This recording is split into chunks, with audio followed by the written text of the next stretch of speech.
Opa, e aí? Se tiver um som de fundo aí, eu peço perdão, né? Porque os vizinhos estão com um som alto aí, então peço perdão desde já. Pra você que tem acompanhado, sabe que desde o último vídeo pra cá houve uns probleminhas aí. Não em relação ao jogo, mas sim ao meu computador que resolveu dar pau de novo. Eu até fiz uma publicação perguntando se seria interessante trazer um vídeo montando um PC com peças novas, mas isso iria demorar muito. E não é só eu que mexo no PC, família. Na verdade, ele é do meu irmão, então ele resolveu consertar logo, pois não podia ficar sem, né? Então agora eu tô com o PC consertado, não tenho upgrades, mas pelo menos vou poder voltar a criar meus projetos e postar aqui, né? E é isso, só queria dar umas desculpas mesmo por essa demora. Ok, agora indo pro jogo, vamos upgradear ele. No último shorts eu mostrei o grande problema que ele tinha, que era basicamente usar tiros físicos. Não exatamente os modelos, mas sim usar a física do Roblox para disparar eles. Tá, mas qual é o problema de usar a física para disparar? O problema é que trava, e não é pouco não. Como eu havia dito no shorts, no game cabe no máximo 8 players por server, que não é muito comparado a outros jogos, mas já é o suficiente para travar o jogo inteiro com todos esses tiros, principalmente com armas de cadência alta, como a minigun.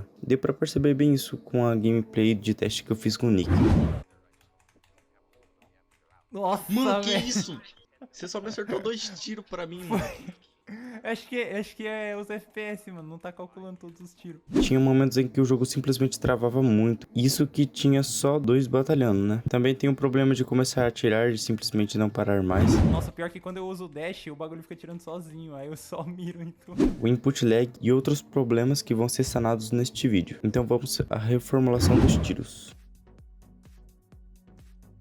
A primeira coisa que vou fazer é mudar o sistema que eles são disparados. O modelo antigo funcionava da seguinte maneira: o client detectava se o player clicou e chamava o Remote Event uma vez para começar a disparar no servidor. Depois o client detectava se o player soltou o botão e chamava o Remote Event de novo para parar os disparos no servidor. O modelo novo que vou usar é o seguinte: o client detecta se o player clicou e no próprio client chama várias vezes o Remote Event para disparar no servidor. E no client detecta se o player soltou o botão e para de chamar os Remote Events, que consequentemente vai parar de disparar no servidor. No servidor é recebido várias informações como cooldown, que no server verifica se o Remote Event está sendo chamado dentro do tempo do cooldown e impede se for mais rápido ou devagar, para evitar exploits.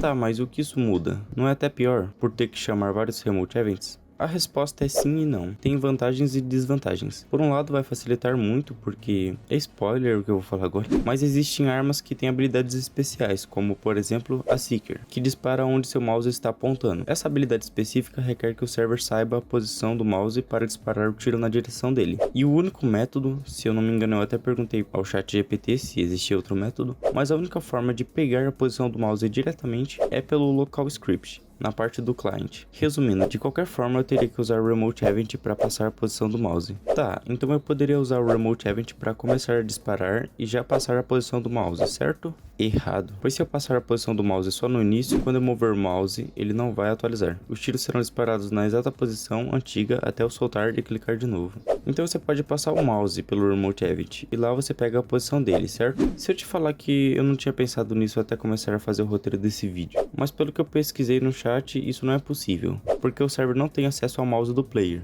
E se eu passar, pode dar erro ou até conseguir pegar a posição do mouse, mas ser a posição antiga do mesmo jeito. Eu vou até estar testando e colocando aí para ver se é possível fazer isso. Então cheguei à conclusão que, por enquanto, devido aos requisitos do jogo, essa seria a melhor forma: chamar um Remote Event para cada disparo. Assim eu poderia passar a posição do mouse e diversas outras informações individuais para cada tiro. E em relação a travar ou lagar, por conta de chamar muitos Remote Events, eu perguntei ao chat, e ele disse que sim, pode acontecer isso, e infelizmente eu vou correr esse risco. Mas o Roblox lida bem com o Remote Event, tancando no máximo dezenas por segundo por player. Mas acredito que mesmo com 8 players não chega a isso. Conclusão, com esse novo sistema sanamos 3 problemas. Agora não vai mais acontecer de soltar o botão e não detectar e continuar atirando. Também não teremos mais problemas com habilidades que requerem informações do cliente, como a Seeker, e também não teremos problemas com desincronização com tiros visuais, que vou falar mais pra frente. Agora, com esse sistema bem definido, vamos para a parte principal: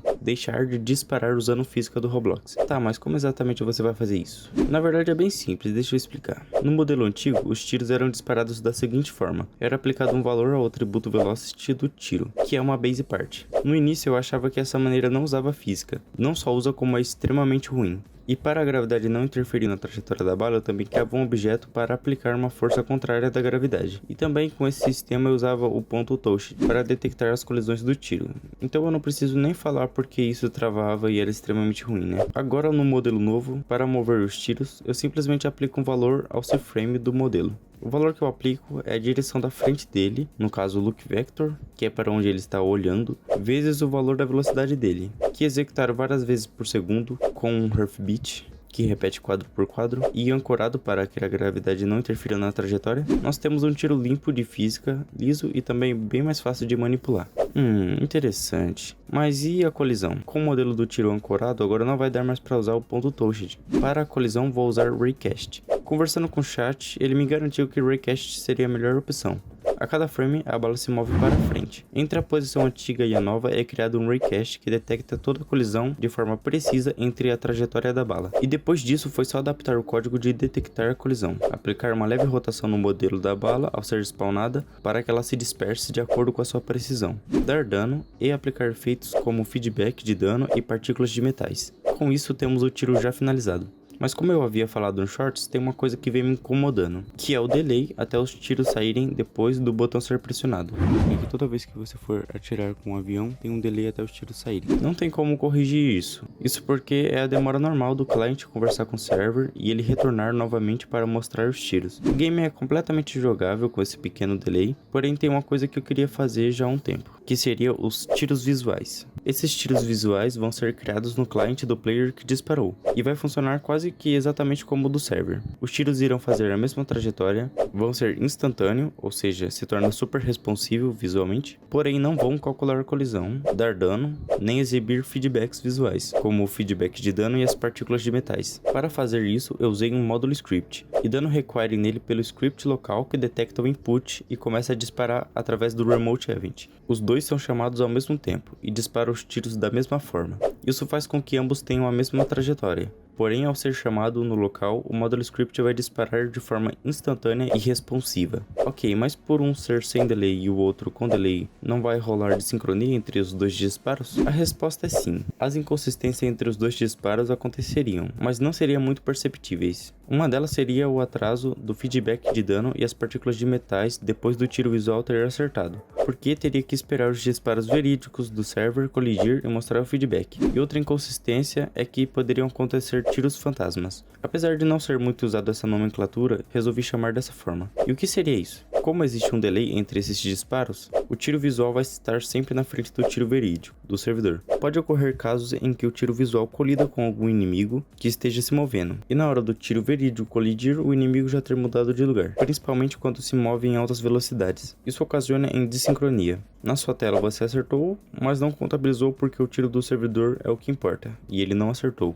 Por isso eu criei uma opção nas configurações do game, de ativar e desativar os tiros visuais, para que você possa jogar de acordo com a sua preferência, mas já com um aviso de tiros fantasma. E depois de tudo feito e testado, o jogo ainda estava se comportando de uma maneira estranha. Os disparos eram acertados nos inimigos, porém poucos eram contabilizados. De 5 disparos, mais ou menos um realmente acertava, mesmo não usando tiros visuais. Eu achei que era problema com o server do Roblox Studio, então chamei meu amigo Nick para ver como o jogo iria se comportar no Roblox na prática, e o mesmo problema persistia. Os disparos eram acertados, porém poucos eram contabilizados. Era quase impossível acertar um tiro, mesmo não usando tiros visuais. Então claramente o problema era a forma que os tiros estavam sendo detectados. Sabendo disso, vasculhei o script que detecta isso, conversei com o ChatGPT para tentar entender o que poderia estar causando isso, reescrevi novamente a forma que o Raycast era disparado, porém o problema era bem mais simples que eu imaginava. Lembra que eu falei que no modelo antigo eu usava o ponto touched para detectar as colisões? Então, os colisores do modelo físico do avião estavam completamente desconfigurados. A maioria estava com o Concrete desativado. Para quem não sabe, o Concrete é basicamente o que permite uma base part ser detectada por Raycast e outras formas de detecção. Me disse não é uma jamanta mesmo. Mas beleza, com tudo reconfigurado para o novo sistema de tiros, o jogo começou a se comportar de uma maneira muito melhor. E com alguns testes deu para ver que agora estava detectando corretamente até com tiros visuais. E com esse novo sistema atualizado pronto, rendeu uma segunda gameplay, dessa vez rodando mais lisamente e de forma melhor. Mas não é somente uma gameplay, é uma revanche contra o Nick.